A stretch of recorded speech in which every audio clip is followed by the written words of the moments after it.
It's getting harder because of AI being embedded in the talent acquisition system. So all of these applicant systems. So when a company posts the job and the people go to apply, it's AI now that actually filters out. It's not people, and that is very important. Is better understanding how can I work with AI because it is already managing that process, and you don't want to depend on it, but you want to understand that relationship between what is going on with the software systems and what people that upload the resumes can do for that. Networking is the biggest key too. I wanna really get into this, Getting, Christina. Yeah, yeah, because the human aspect. I preach this like Yeah.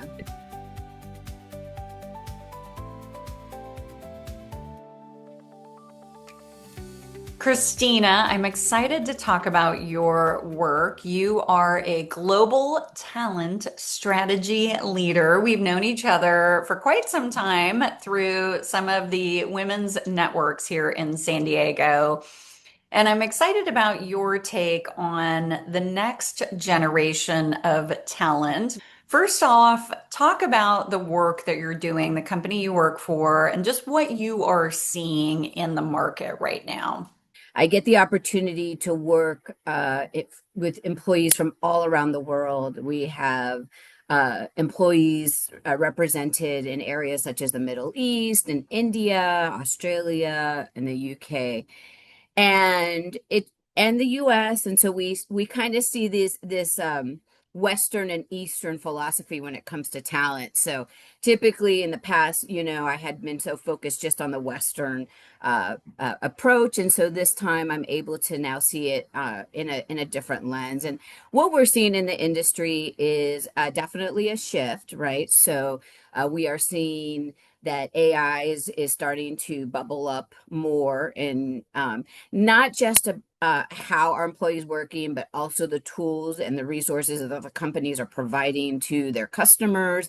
And so roles are starting to change a bit. How people are leading their employees is starting to shift. And so we are seeing that actually be impacted throughout the world. And it may be more advanced and mature in some parts of the world where it's not as advanced and mature in others, but the direction and the journey to change, to shift, to come up with different approaches is there. And so I think, now at this time, I think not just about our employees, but just women in general in throughout the world is like, how can we embrace this shift? How can we position ourselves not just as people that work for companies, but also as people that have their own businesses? So like, how can we work within this business culture that is going through the shift? So I think that this approach of transforming, shifting, moving, fluidity, and not being so stuck on one thought or way of thinking. I think that it's something that we have to really look at. What is your advice for these young people as someone who is a talent development leader in a global company? How can the next generation set themselves apart? How can they get ahead of it, even as they start to enter college? What can they do to get someone like your attention? Because companies are shifting so much, it is kind of a little difficult for early careers to get aligned with that shift right now. So I think that's what the frustration also is coming from, because companies are trying to figure out where do we want to invest when it comes to talent, and especially with technology, with AI, with the structures and the philosophies and companies changing because of it. I think that it is important to have some of the early career people be open to what they're going through. And so you can research that by listening to people, in industries, or talk, or even you or me, and talk about what we're seeing and better understand what they're expected to do in, when it comes to once they start working. I always recommend employees or early career people to go into any type of internship opportunity when they're currently in the university or through college, because that already exposes you to organizations. I think it's very important when you're going through college to get that exposure, because companies typically, if they've already invested as an intern, they're most likely going to move forward and hire you. There's a higher chance, there's a higher percentage. Then you don't have to go through the recruiting, the whole recruiting process.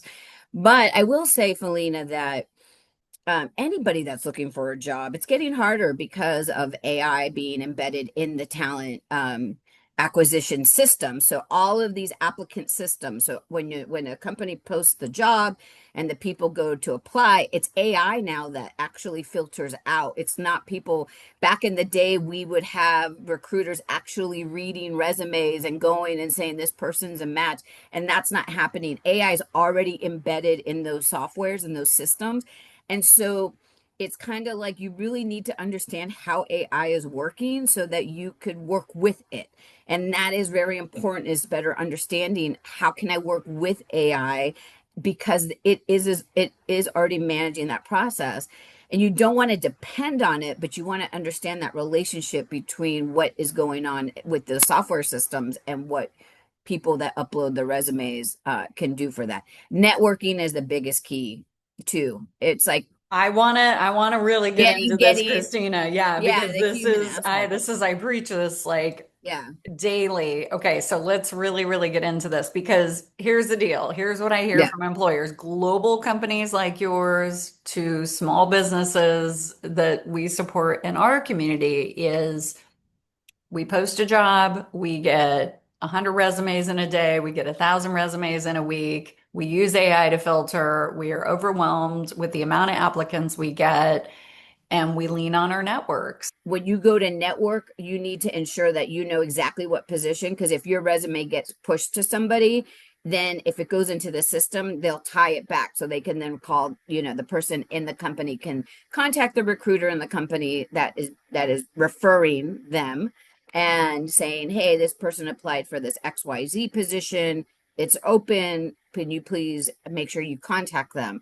And that's how that system works, is you know the person that's applying should always know exactly which position. You shouldn't just go to a company and say, "Well, I want a job," or "I want," bring up exactly the position, or if it's more than one or two, "These are the positions I have applied to already. I should be in the system. Can you give my name?" And then not everybody in the organization will know a recruiter, but they should be able to contact somebody in HR and say, who is a recruiter for this position. HR should be able to help you find that person, because talent acquisition teams typically sit under an HR function. So there should be some way of them finding out who the actual recruiter or the person that is managing that position for the manager that's hiring for the position, and then that could get connected. So it goes in this way and gets connected the other way. It's very important to definitely know exactly what you're asking to apply for or get the referral for. It's something that when you're even in a social situation, having the ability to start having conversations with people. I know not. And the ability, I want to Yeah, underline I this, was gonna say Christina, I'm I not. want to underline this. You turn to the person next to you and you say, "Hey, how's your night going?" A, you might get Yeah. a date. B, you might meet somebody. Because guess what? You and I reconnected at Mew Harris Brewery. Yep. We hadn't seen each other since like before Yeah. COVID. We started talking and we Look at reconnected, and that. then we went and had a beer the next week together, and now we're talking again. Ding, ding, Exactly.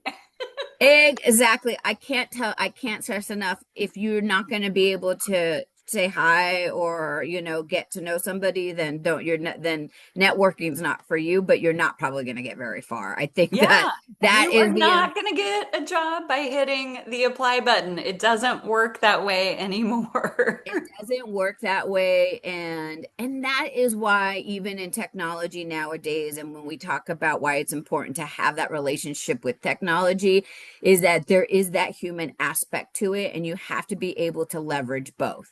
So you have to be able to be technical, and you also have to be able to bring the human part of it. And women are so, we already have this natural like caring, and we critically reason and think, and so we are probably the best suited for being, the best at managing technology and doing these things, but you have to leverage both of those things. And it's not to be somebody you're not, is better to understand who you are and bring the best part of yourself forward. When I started in, really supporting women, Sally Krawcheck had started Elevate, and she had this book called Own It, and she wrote about, it's not about finding new behaviors and changing your personality. It's about owning who you already are, and that is very, very important. And look, not everybody is going to be this right person for you, and maybe you go and connect with somebody and you're like, man, I don't really want to network, but that's your choice. And you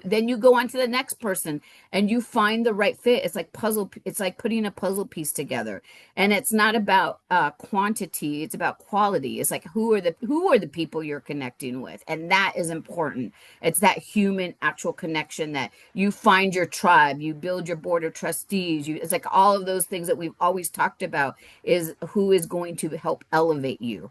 And and keeping those people not that close, but in this sphere of your network.